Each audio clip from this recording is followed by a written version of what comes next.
Well, hello, my name is Fernanda Velázquez. I'm a mechatronics engineering student at the Autonomous University of San Luis Potosí here in Mexico. And this is the first of 12 videos in a series of knowing the software RoboGuide, which corresponds to the course Robotics A. So today I'm going to talk about safety in robotics. We look at how to install and operate robots safely and the precautions needed to protect both people and equipment. Safety is one of the most important aspects of robotics. The ANSI RIA R1506 standard provides clear guidance to ensure compliance with design, usability, operation, and maintenance requirements. As users of robotic systems, we also have the responsibility to train operators to recognize and respond to hazards in order to prevent accidents. So let's talk about personnel and devices in robot installations. Human safety is always the primary importance in any situation. When prioritizing safety applications, the following must be taken into account. First of all, we have to protect people. People are the most vulnerable element in a robotic cell, so they must be protected above everything else. Then, the external devices. Damage them can create hazards and lead to failures. The robot itself comes next, followed by its tools, and finally, the workpiece. This order ensures that we minimize risks to people while also protecting the system and the production process.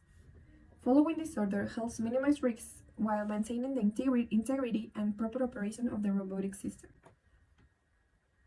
So, to enhance safety in a robotic cell, we rely on various devices. Each of these systems plays an important role in protecting operators and preventing accidents, and together, they create multiple layers of protection. So, all of these devices that I'm going to show you are essential to improve safety in a robotic cell. First, we have the safety fences, barriers, and chains. They keep people physically away from danger. Light curtains and pressure mats detect when someone enters the area.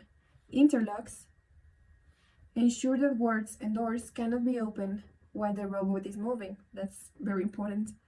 Floor markings and warning lights give clear visual signs. Emergency stop buttons and the deadman switch provide quick ways to stop the robot if something goes wrong. And finally, understanding the maximum robot reach reminds us of the robot's full range of motion. Each device adds a layer of protection, and when it comes to safety, there is never too much. Every measure counts. As we saw, safety devices such as fences, light curtains, and emergency stops are essential, but devices alone are not enough. Safety also depends on how the entire work cell is designed and installed.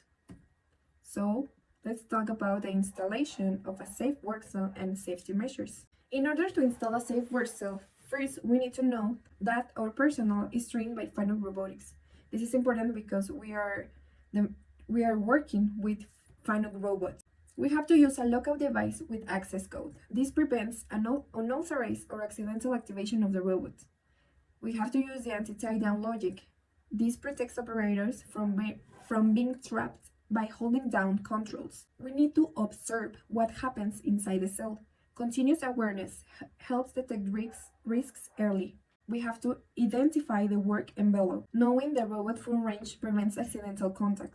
Then, this is very important. Well, all is very important, but the controller must be placed outside the work area. This keeps operators safe from moving parts. Okay, install emergency stop buttons. Allow immediate shutdown in case of danger. Install special wards to prevent reaching restricted areas, like physical barriers that we saw earlier. We have to install special wards that prevent operators from reaching restricted areas. Use presence of proximity sensors such as safety curtains, and eliminate pinch points. This reduces the risk of hands or fingers getting caught while using the robot. So now that we've discussed how to create a safe work cell during installation, let's move on what happens during the manual operation. So, first of all, we need to so that the operator never wear watches, rings, bracelets, chains, or loose clothing. This prevents accident if something gets caught in the robot. Then, keep the area clean and free oil, water, or waste.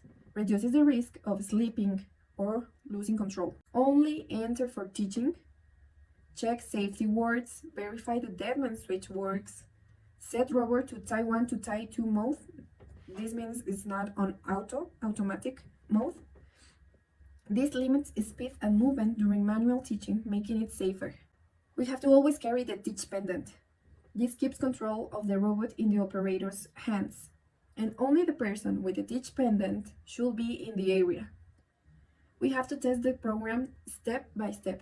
This ensures the robot moves as expected and avoids unexpected collisions. Once we move from manual to automatic operation, safety becomes even more critical. These are the key points to always remember.